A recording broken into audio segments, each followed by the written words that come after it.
Hello, how you doing? Today I'm going to be going over positive coaching. So why I chose this topic is because currently at my job, which is a sailing coach, um, I see a really interesting dynamic between the coach and the athlete. And also I'm an athlete myself, so I also have a coach. So I see some different dynamics there. But we're going to be focusing on the reinforcement and also punishments. So how positive coaching has affected me is that early in my career, I gave too much positive reinforcement, which isn't always a bad thing, but it ended up making me kind of susceptible for the kids to kind of run me over, and compared to maybe some of the other coaches, where the coaches were more strict and but they weren't as fun as me. I was always the guy to come to. It's like, oh, he's fun and all that, but they necessarily weren't. They weren't learning as much, and then they're just kind of all over the place. It wasn't as organized as it is now. So, what this positive reinforcement would be, for instance, if they gave me, or if they paid attention to class and they took their notes and they brought all their gear, and at the end of the year they attended all the practices or they attended a certain percentage of them, I would give out candy or give out prizes or whatever it may be. So, but I found that it is, I still do it, but I just don't do as much of it. And I actually found that it's been going a lot smoother now. So um, the punishment, however, the punishment has changed over time. So I went from more adversive punishment to more of a more of a response cost punishment.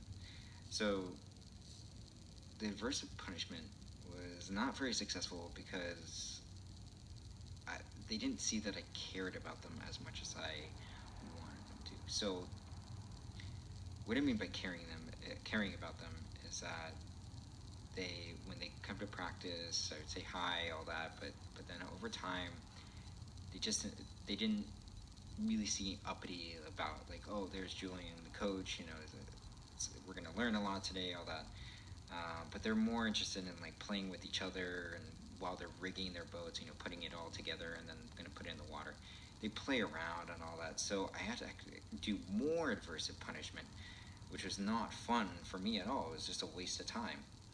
They would do laps. They would do all that typical stuff that we talked about in this course. So the punishment has turned into the response cost punishment.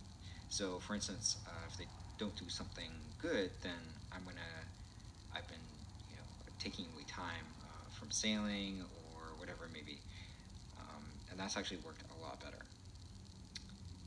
So now I'm focusing on creating leadership roles and self-policing in the group, and I've actually gotten that from this course, and it's pretty recent, but I've seen a massive difference in how the kids respect me, how they respect each other, how they respect their gear, how they respect the boats, and etc. So early on in the game, I just sat down with them. They all learned each other's names, and then right away I assigned each person to do a leadership role, and that would change throughout the season or throughout the few weeks that I've taken this course in this instance.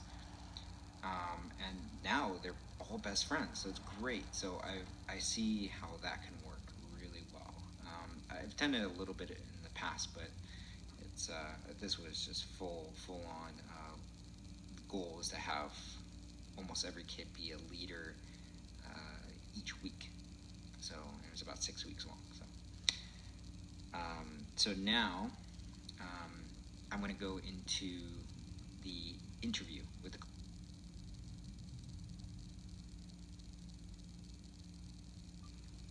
All right, now we're going to go into the interview with the coworker. So the coworker has a master in sports psychology. So that was actually pretty advantageous in this interview. He's a coach as well, sailing coach. He coaches the race teams and all that. So he has a very different style of coaching. Is a more adversive style. So he'll punish them, like he'll make them go running and all that kind of stuff. He'll make them do push-ups, all that. Even in front of the other kids, even in front of the adults and all that. He's very upfront about it. And I thought it was great at first, but over time it just did not suit me very well. So that was interesting. So I like the response cost better.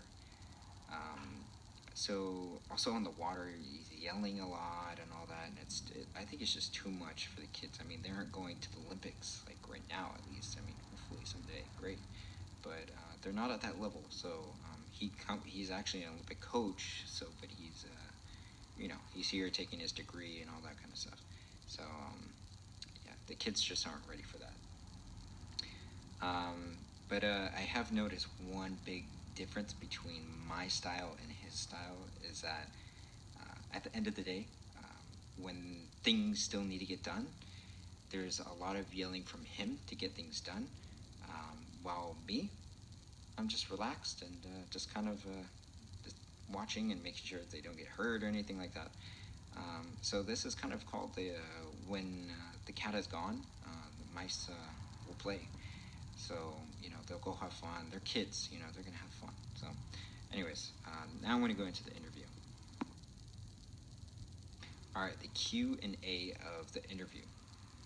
I asked him, what type of coaching do you do? He said, I make sure the kids are on time, have a checklist of all the gear they must bring each practice, and I need to be responsible for their own gear. When they move slow or look lazy, I give them push-ups or laps. When they are on the water, I get them to stay together and begin warm up using the drills we have gone over. Next question. What style of coaching has been best for you and why? His answer. I punish punishment differently depending on the athlete.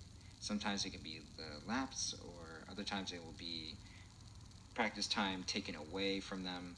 I do this to keep them in line.